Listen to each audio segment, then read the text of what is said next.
नमस्कार मित्र, मैं जनपद गोरखपुर तहसील बोला विकासखंड बढ़ागंज के अंतर्गत ग्राम सभा खड़ेसरी में उपस्थित हूँ।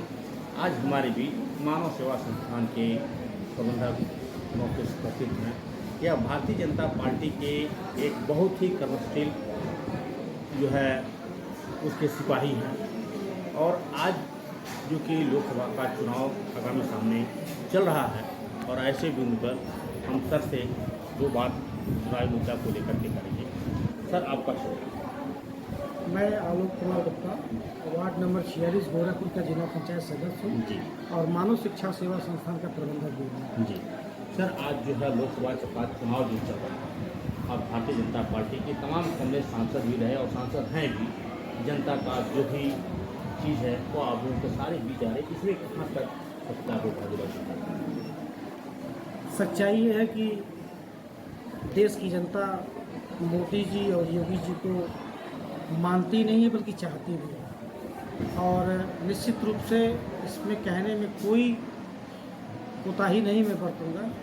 तीसरी बार मोदी जी फिर से आ रहे हैं। बहुत सही आपने कहा कि यहाँ पब्लिक की लाइक कर रही है और पब्लिक हमेशा चाह रही है कि केंद्र से योगी जी और राज्य से जो है मोदी जी का जो भी चीज़ें हैं, हमारे योगी जी और मोदी जी जो चुनाव प्रचार में कहा जाता है कि डबल इंजन की सरकार है। तो सर, ये डबल इंजन की सरकार किस बिल को लोग कहते हैं?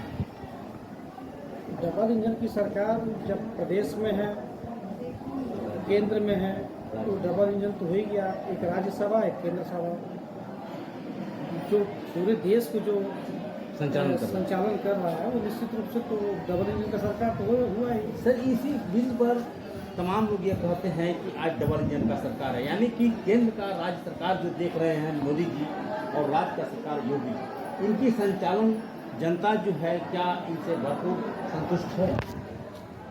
अब सबकी अपनी अपनी विचारें होती हैं, सबकी अपनी अपनी सोच होती है। मेरी तो सोच ये है कि मैं पिछड़े समाज से भी आता हूँ, बनिया बिरादरी से भी आता हूँ और मैं तो सिर्फ यही जानता हूँ कि योगी जी और मोदी जी के नेतृत्व में जो सरकार इस समय चल रही है, इससे बेहतर सरकार न पहले कभी चली थी और इसके आगे चल सकती है। अगर योगी जी मोदी जी की सरकार रहेगी तो निश्चित रूप से इससे बेहतर होगी, क्योंकि इसमें सबसे अधिक फायदा अगर किसी को हुआ है तो पिछले समाज का और बनिया समाज के लोगों का हुआ है। पूरी गुंडागर्दी समाप्त हो गई, धरती में मिल गए, मिट्टी में मिल गए। यानी कि यहाँ जो भी गुंडागर्दी चल रही थी, दुकानों पर जाकर के जो अपना हर प्रकार से गुंडागर्दी कर रहे थे, टैक्स अथवा गुंडा एक्ट ले रहे थे, यह सारी चीज़ जो मिट्टी पलित हो गई। बिल्कुल हो गया। और जनता को देखिए, हर घर में राशन पहुंच रहा है। जो है पहले सिलेंडर के लिए लोग लाइन लगाते थे, रात भर लोग ठंड में कुकुड़ रहे थे, आज घर घर जो है सिलेंडर पहुंच रहा है। हर जनता खुश है। ठीक है, अगर हम सुविधा लेंगे तो थोड़ा सा पैसा तो अधिक लगेगा ही लगेगा, निश्चित रूप से लगेगा, लेकिन इसके पहले भी तो सरकार थी, क्यों नहीं लोगों के लिए वो सुविधाएं उपलब्ध करा पाई? क्या उनको जनता पैसा नहीं देती थी? जनता जो सरकार इसके पहले थी हर चीज़ में जनता से टैक्स लेती थी।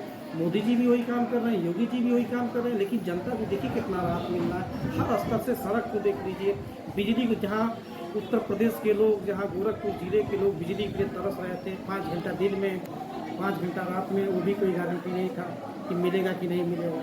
लेकिन आप देखिए 24-24 घंटे बिजली मिल रहा है। तो किसी देश को या किसी प्रदेश को विकास के लिए तो सबसे पहले शिक्षा और जो है बिजली की व्यवस्था सबसे बेहतर जो हुई है, इससे ही प्रदेश की उन्नति होगी और विकास होगा।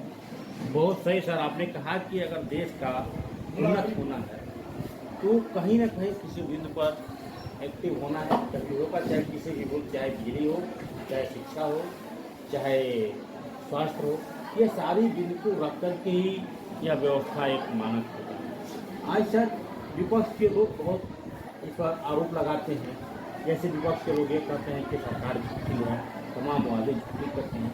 सर, अगर वादे झूठे होते तो ये पब्लिक, आज हमारे सांसद 3 बार से सांसद हैं, चौथे बार टिकट मिला, क्या इन पंचम बढ़ाने का मकसद जो आया, सरकार सर्वे करती है, क्या इनको काट के दूसरे को टिकट नहीं मिलता? क्यों मिलेगा दूसरे को टिकट? 3 बार लगातार जनता ने माननीय श्री कमलेश पासवान जी को इस क्षेत्र का सांसद चुना है, तो अगर उनके पास क्वालिटी नहीं होती, जनता के सुख दुख में शामिल नहीं होते, लोगों के घरों तक नहीं पहुँचते, या उन्होंने काम नहीं कुछ किया होता, या सरकार ने काम नहीं किया, तो 3 बार कैसे कोई किसी को चुन करके सांसद बना सकता है? निश्चित रूप से अगर जो आदमी काम कर रहा है तो जनता तो उसी को चुनेगी। जो अच्छा करेगा उसको चुनेगी। और मुझे लगता है कि कमलेश पासवान जी जैसा सांसद तो दोबारा तो मेरे हिसाब से तो नहीं मिलेगा। सिर्फ कमलेश पासवान हमारे सांसद हैं, वर्तमान सांसद हैं और प्रत्याशी भी हैं, लेकिन मानव सेवा संस्था से उनका कितना लगाव? बहुत लगाव है, एक परिवार की तरह लगाव है। मुझे वो छोटे भाई की तरह हमेशा प्यार देते हैं। जब भी मिलता हूँ जो आदर सम्मान सब उनके तरफ से मिलता है, तो कोई बड़ा भाई ही दे सकता है, कोई पिता ही दे सकता है।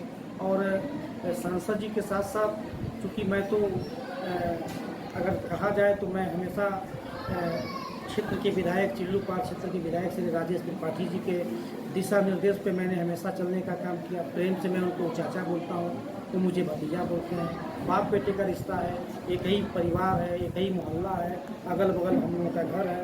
तो जो क्षेत्र में राजेश त्रिपाठी जैसा विधायक और संसदीय क्षेत्र में कमलेश पासवान जैसा सांसद, निश्चित रूप से वहाँ की जनता पूरी तरीके से खुश रहेगी और हमेशा रहेगी। बहुत सही आपने कहा।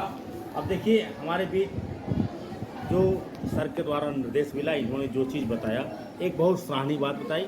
सर आज 2024 का चुनाव जो चल रहा है, इसके बारे में लास्ट सब क्या सकते हैं? इसके बारे में तो मैं यही कहूँगा, आपके चैनल के माध्यम से यही कहना चाहता हूँ पूरे देश की जनता से और ख़ासतौर से बांसगांव संसदीय क्षेत्र की सभी सम्मानित जनता भाइयों बहनों से यही कहना चाहता हूँ कि आप 1 जून जब सुबह होगी, सुबह उठिएगा, फ्रेश होइएगा, नहाना भूल जाइएगा पर वोट देना मत भूलिएगा। घर से निकलिएगा, घर से जाके बूथ तक पहुँचिएगा और बूथ तक पहुँचने के बाद कमल के निशान पे अपना बटन दबाइएगा